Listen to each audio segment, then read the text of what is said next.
Bismillahirrahmanirrahim. Assalamualaikum warahmatullahi wabarakatuh. Alhamdulillah sudah hari Jumat ya, insya Allah penuh dengan keberkahan.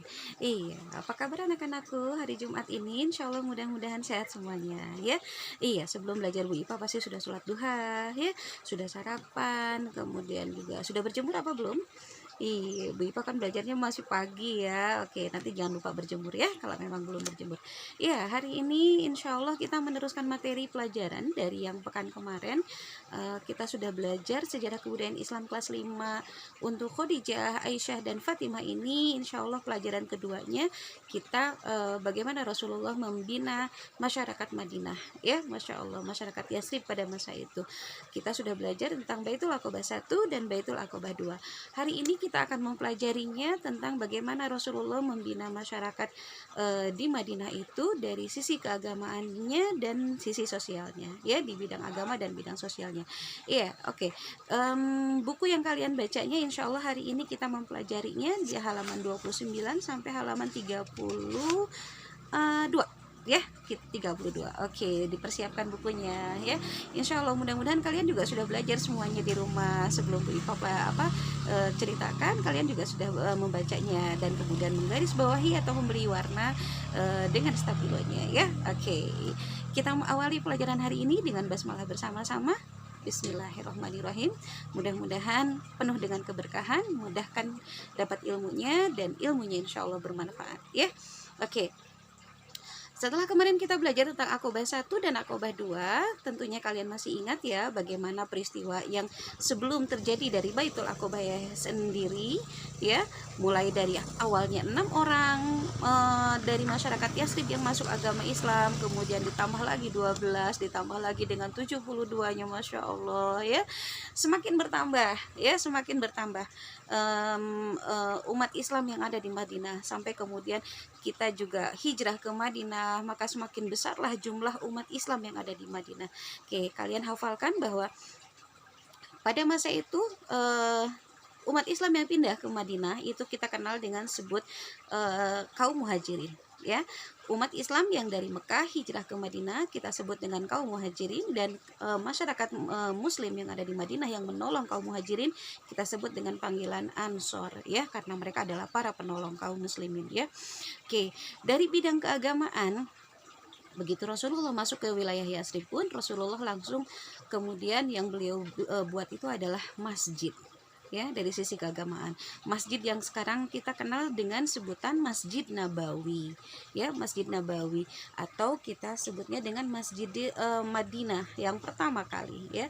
Sebetulnya sebelum Rasulullah ke Madinah pun Rasulullah di perjalanan itu sudah pernah mendirikan masjid yang namanya Masjid Quba ya. Masjid Quba dulu memang masih kecil juga, tetapi sekarang Masya Allah itu hektaran ya, Masya Allah. Kalau kalian boleh lihat di YouTube atau lihat di Google itu, Masya Allah, Masjid Quba itu luas sekali, berkilometer-kilometer ya, Masya Allah.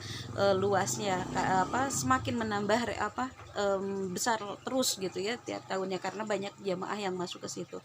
Oke, kemudian ketika Rasulullah masuk ke Yasrib, Rasulullah sendiri yang ikut turun tangan membuat masjid ya, membuat masjidnya bersama-sama dengan kaum Ansor, dengan kaum Muhajirin, membuat sebuah masjid yang kita kenal dengan Masjid Nabawi. Nah, masjid inilah yang kemudian jadikan sebagai pusat pemerintahan ya.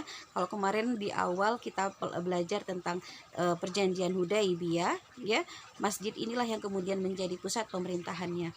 Pusat pemerintahan itu di mana Rasulullah juga memanfaatkan masjid itu sebagai untuk koordinasi, untuk bermusyawarah, untuk mencari ilmu. Jadi membina pendidikan dari umat Islamnya, mau dari yang kecil sampai yang besar ya, semuanya dilakukan itu di masjid, semuanya sebagai pusat pendidikannya. Kemudian kalau ada permasalahan-permasalahan di seputar masyarakat itu juga dilakukannya di masjid ya. Kemudian bahkan sampai kepada peradilan ya, atau misalnya mengadili sebuah perkara itu juga dilakukan di masjid ya, Masya Allah. Nah, di halaman 30 nanti kalian melihat ada beberapa macam masjid, beberapa nama masjid yang memang kemudian didirikan setelah masjid itu ya. Ada kita kenal namanya Masjid Al-Jumu'ah, yaitu pertama kali sholat Jumat didirikan. Kemudian juga ada Masjid Gamamah. Masjid ini pertama kali melakukan sholat Id, ya, sholat hari raya. Oke, kemudian di bidang sosial, apa sih yang Rasulullah lakukan di bidang sosial ini? Ketika kaum muhajirin masuk ke wilayah Madinah, kaum muhajirin mempunyai bekal, itu adalah mereka terkenal dengan apa namanya, sebagai para pedagang yang ulung, ya. Kita kenal Rasulullah juga sebagai pedagang yang sangat ulung, ya. Nah, sedangkan kaum Ansor itu terkenal dengan para petani yang hebat, karena Madinah itu berbeda wilayah geografisnya dengan wilayah Mekah. Madinah lebih terkenal dengan wilayahnya yang subur, sehingga mereka terkenal sebagai para petani, para peternak yang memang sukses, ya, di bidang itu. Nah, sistem kemampuan atau profesionalisme inilah yang kemudian dipersatukan sama Rasulullah. Kaum muhajirin mengajarkan bagaimana berdagang, sedangkan kaum Ansor mengajarkan kepada kaum muhajirinnya bagaimana bertani, bagaimana beternak, ya.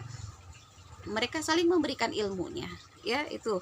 Dan mereka dipersatukan dalam persaudaraan sebagai ikhwanul muslimin, ya, sebagai kaum muslim mereka dipersatukan di situ. Bahkan kan bukan hanya dengan kaum muslimin saja, ketika di perjanjian Hudaibiyah mereka juga ternyata dipersatukan dengan kaum Yahudi yang ada di situ, ya. Bagaimana Rasulullah mempersatukan mereka supaya menjadi masyarakat Madinah yang hebat, ya. Tetap mereka semuanya dalam kondisi yang aman berada di Madinah itu.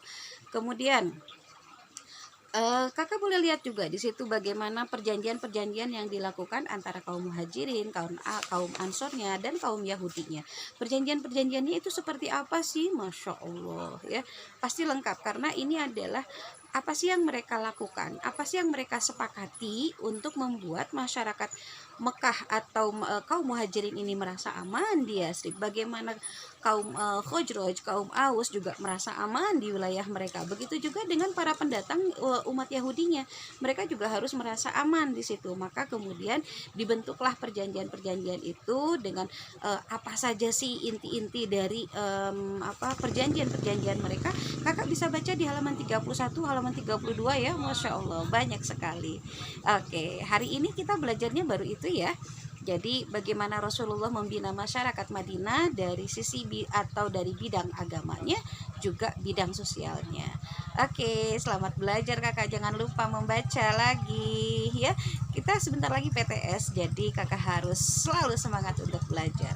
Oke, pertemuan dengan Bipa hari ini sampai sini dulu, ya. Kita tutup pertemuannya dengan hamdalah bersama-sama. Walhamdulillahirabbil alamin.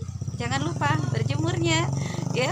Oke, jangan lupa sarapan juga, jaga kondisinya. Mudah-mudahan selalu sehat dan selalu bahagia. Oke, terima kasih. Wassalamualaikum warahmatullahi wabarakatuh.